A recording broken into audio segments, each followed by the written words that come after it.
Hello guys, refund education में आपका स्वागत है। तो आज झारखंड फील्ड वर्कर का सिलेबस हिंदी और इंग्लिश बताने के लिए जा रहे हैं कि झारखंड फील्ड वर्कर में हिंदी का कौन सा सिलेबस रहेगा, क्या पढ़ना होगा हिंदी में। इंग्लिश का जो आपका सिलेबस होगा, इंग्लिश में क्या पढ़ना होगा। तो आप लोग जानते हैं कि झारखंड फील्ड वर्कर का जो वैकेंसी आया था वो 510 वैकेंसी आया था। आप लोग जानते हैं कि नवंबर दिसंबर में आपका एग्जाम होने वाला है। ये कन्फर्म नहीं किया गया है, लेकिन ये बता दिया गया है कि नवंबर दिसंबर में आपका एग्जाम हो जाएगा। तो आप लोग जानते हैं कि आपका जो पेपर होने वाला है वो 3 शिफ्ट में होने वाला, यानी 3 पेपर होने वाला, पेपर 1, पेपर 2 और पेपर 3 होने वाला है। अगर आप पेपर 1 में क्वालीफाई कर जाते हैं, अगर आप इसमें पास कर जाते हैं तो आपका पेपर 2 और पेपर 3 का कॉपी चेक हो जाएगा। अगर आप पेपर 1 में ही नहीं पास करते हैं तो पेपर 2 और पेपर 3 का कॉपी आपका चेक नहीं होगा।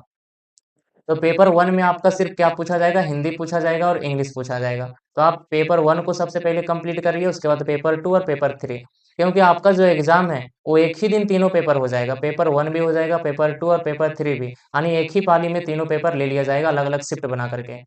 देखिए, हम लोग देखने के जा रहे हैं हिंदी और इंग्लिश का सिलेबस, शस्त्र 1 यानी पेपर 1। जो आपका कुल प्रश्न पूछा जाएगा पेपर 1 में वो आपका 120 क्वेश्चन पूछा जाएगा। कितना प्रश्न पूछा जाएगा? 120 प्रश्न। और जो आपका परीक्षा का अवधि यानी आपका जो टाइम मिलेगा वो आपका 2 घंटा रहेगा। यानी पेपर 1 करने के लिए, हिंदी और इंग्लिश सब्जेक्ट को करने के लिए आपके पास कितना घंटा समय मिलेगा? 2 घंटा।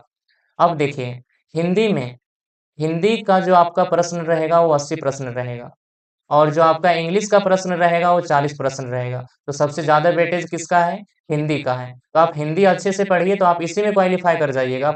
अगर आप इंग्लिश नहीं बनाते हैं तो पर भी आप हिंदी में क्वालीफाई कर जाइएगा। और आपको 120 क्वेश्चन में से कितना क्वेश्चन सही करना है? 30 क्वेश्चन।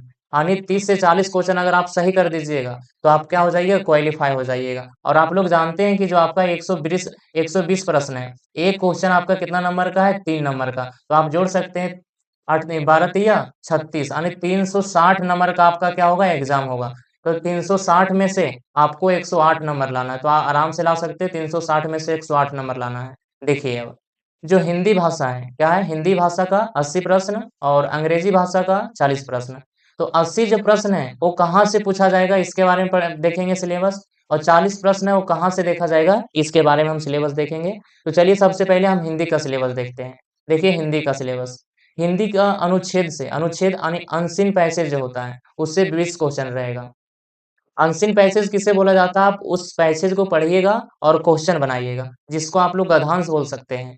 उसी को क्या बोला जाता है? अनुच्छेद यानी अनसीन पैसेज। दूसरा में हिंदी व्याकरण, हिंदी व्याकरण पर आधारित आपका कितना क्वेश्चन रहेगा? 60 क्वेश्चन रहेगा। हिंदी और हिंदी पर ग्रामर पे आधारित यानी व्याकरण पे आधारित आपका 60 क्वेश्चन रहेगा। जैसे देखिए, आप ये समझ गए कि ये तो आपका 20 नंबर जो तो सरकार तरफ से ही आएगा, जो आपका पेपर कंडक्ट करवा रहा है उसके तरफ से, क्योंकि वो अनसीन पैसेज है। आपको वहाँ पे रीड करना होगा, पैसेज को पढ़ना होगा। ऐसा बात नहीं कि वो पूरा सरकार ही देगा, आपको इसके बारे में कुछ पढ़ना होगा। यानी बुक से मान लीजिए कि आपका जो चैप्टर पूछा जाएगा उसी से आपका पैसेज दे दिया जाएगा। अगर आप चैप्टर को पढ़े रहिएगा तब मारिएगा। जैसे देखिए, तो हिंदी का बात करते हैं सबसे पहले कि हिंदी में क्या पूछा जाएगा, उसके बाद व्याकरण में देख लेंगे क्या पूछा जाएगा। हिंदी को 3 टाइप में बाँट दिए हैं। एक जो आपका बुक होता है वो क्षितिज भाग 2 होता है और दूसरा किताब आपका होता है कृतिका भाग 2 होता है। और एक तीसरा बाँटे हैं व्याकरण में। सबसे पहले हम क्षितिज का बात करते हैं। क्षितिज, क्षितिज को भी 2 खंड में बाँटा गया है। एक आपका है काव्य खंड में बाँटा गया और दूसरा में गद्य खंड में। तो हम लोग देखने के लिए जा रहे हैं कि काव्य खंड में कितना चैप्टर पूछा जाएगा और गद्य खंड में कितना चैप्टर पूछा जाएगा। तो सबसे पहले हम लोग देख लेते हैं काव्य खंड का। चलिए देखिए, काव्य खंड में पहला चैप्टर देखिए क्या लिखा गया है। उद्धव तुम हो अति बड़भागे, उद्धव तुम हो अति बड़भागे, ये आपका चैप्टर है। इसका लेखक का क्या नाम है? सूरदास। यानी आप जब चैप्टर पढ़िएगा तो लेखक के बारे में भी कुछ डिटेल से पढ़ लीजिएगा। आगे चैप्टर नंबर 2, राम लक्ष्मण परशुराम, जो आपका है चैप्टर नंबर 2 है। इसका लेखक का नाम क्या है? तुलसीदास। क्या है? तुलसीदास। चलिए देखिए, चैप्टर नंबर 3 आपके पास लिखा गया है पौनियन नूपुर। इसका जो तीसरा चैप्टर है इसका लेखक का नाम क्या है? देव। क्या नाम है? देव। सॉरी, चैप्टर नंबर 4 देखिएगा। चैप्टर नंबर 4 क्या? आत्मकथा। क्या लिखा गया है? आत्मकथा। आत्मकथा का लेखक का क्या नाम है? जयशंकर प्रसाद। आप जब ये सब को पढ़िएगा, आत्मकथा वगैरह को पढ़िएगा तो लेखक के बारे में भी डिटेल से पढ़ लीजिएगा, उसका जन्म कहाँ हुआ, मृत्यु कब हुआ है, ये सब आपको पूछ सकता है। आप 5वां चैप्टर है उत्साह और अट नहीं रही, ये दोनों एक ही में है, यानी उत्साह अलग है और उसके बाद अट नहीं रही है अलग है, और दोनों का लेखक का क्या नाम है? सूर्यकांत त्रिपाठी निराला। देखिए चैप्टर 6 फसल और तंतुरी मुस्कान, फसल और तंतुरी मुस्कान, इसका लेखक का नाम क्या है? Nagarjun. Chapter number 6। Chapter number 7 देखिए छाया मत छूना, छाया मत छूना, और इसका लेखक का नाम क्या है? गिरिजा कुमार माथुर। और 8वां चैप्टर है कन्यादान, कन्यादान का लेखक का नाम क्या है? ऋतुराज। और ये आपका 9वां चैप्टर है, सिर्फ यहाँ लेखक का जो नाम लिखा गया है, यहाँ जो आपका चैप्टर है वो संगतकार था। क्या था? संगतकार था, याद रखिएगा संगतकार था ये आपका चैप्टर। 9वां चैप्टर आपका क्या था? संगतकार। तो इस तरह से हम लोग देख लिए हैं कि काव्य खंड, यानी काव्य खंड में आपका कितना चैप्टर पढ़ना है? 9 चैप्टर। अब देखिए स्टूडेंट्स, आपको पढ़ने का ज़रूरत नहीं है। अगर आप 10 में पढ़ लिए होंगे चैप्टर को, 10 में अगर आप अच्छे से इस चैप्टर को पढ़ लिए होंगे तो पढ़ने का कोई ज़रूरत नहीं। 10 का ही सिलेबस है, जो एनसीईआरटी पे बेस को पाठ है। देखिए अब हम लोग देखते हैं गद्य खंड में। गद्य खंड में क्या पूछा जाएगा? क्योंकि क्षितिज को कितना भाग में बाँटे थे? 2 भाग में।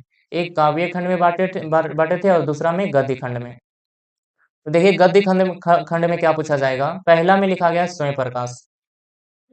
चैप्टर का क्या नाम है? नेताजी का चश्मा, लेखक का नाम स्वयं प्रकाश। बाल गोविंद भगत चैप्टर नंबर 11, लेखक का नाम रामवृक्ष बेनीपुरी। नेक्स्ट लखनवी अंदाज, लखनवी अंदाज का लेखक का नाम यशपाल। नेक्स्ट मानवीय करुणा का दिव्य चमक, लेखक का नाम सर्वेश्वर दयाल सक्सेना।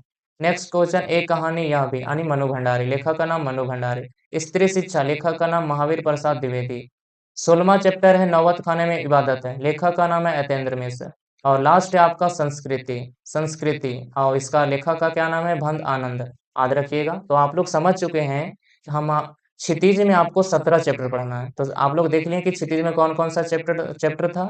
अब देखते हैं कृतिका में। कृतिका में आपको ज़्यादा नहीं पढ़ना है। जैसे देखिए माता का क्या हो गया? आँचल हो गया, जॉर्ज पंचम का नाक हो गया, साना साना हाथ जोड़ी हो गया, एक ठैया झुलनी हो गया, उसके बाद पाँचवाँ आपका जो हो गया मैं क्यों लिखता हूँ, ये 5 चैप्टर आपको पढ़ना है क्षितिज में, इससे ज़्यादा नहीं पढ़ना है। अगर आप इतना कंप्लीट कर लेते हैं बुक यानी लिटरेचर का, तो आपका पैसेज वगैरह और जो आपका क्वेश्चन पूछा जाएगा वो कंप्लीट हो जाएगा। अब हम लोग व्याकरण देखते हैं, क्योंकि तीसरा भाग हमारा क्या था? व्याकरण।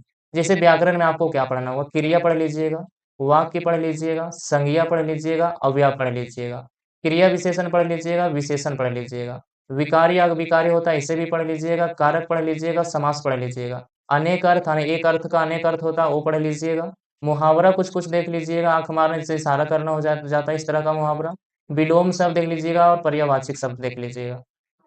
पत्र लेखन में ये भी देख लीजिएगा कि पत्र लेखन में ऊपर क्या लिखाता है, डेट वगैरह क्या लिखाता है, नीचे क्या लिखाता है, बीच में क्या लिखाता है, ये सब आपसे पूछ सकता है। और 15 क्या पढ़ लीजिएगा? लिंग पढ़ लीजिएगा और 16 आप वचन पढ़ लीजिएगा। अगर आप 17 चैप्टर हिंदी में कंप्लीट कर लेते हैं और 17 5 कितना हो जाएगा? 23 सॉरी 22। अगर आप 22 चैप्टर हिंदी में और 16 चैप्टर आप किस ग्रामर में, तो आपका हिंदी 80 में से 80 छूटेगा नहीं, 1-2 क्वेश्चन छूटेगा, इधर-उधर से आएगा वो छूटेगा। तो आपका सिलेक्शन हिंदी से ही हो जाएगा। तो हम लोग देखते हैं इंग्लिश सिलेबस। देखिए स्टूडेंट्स, वीडियो ज़्यादा लंबा होने के कारण इंग्लिश सिलेबस का वीडियो नेक्स्ट पार्ट में कर देंगे। उसका हम लिंक इसका आई बटन में डाल देंगे, वहाँ से आप देख सकते हैं। Thank you for my watching.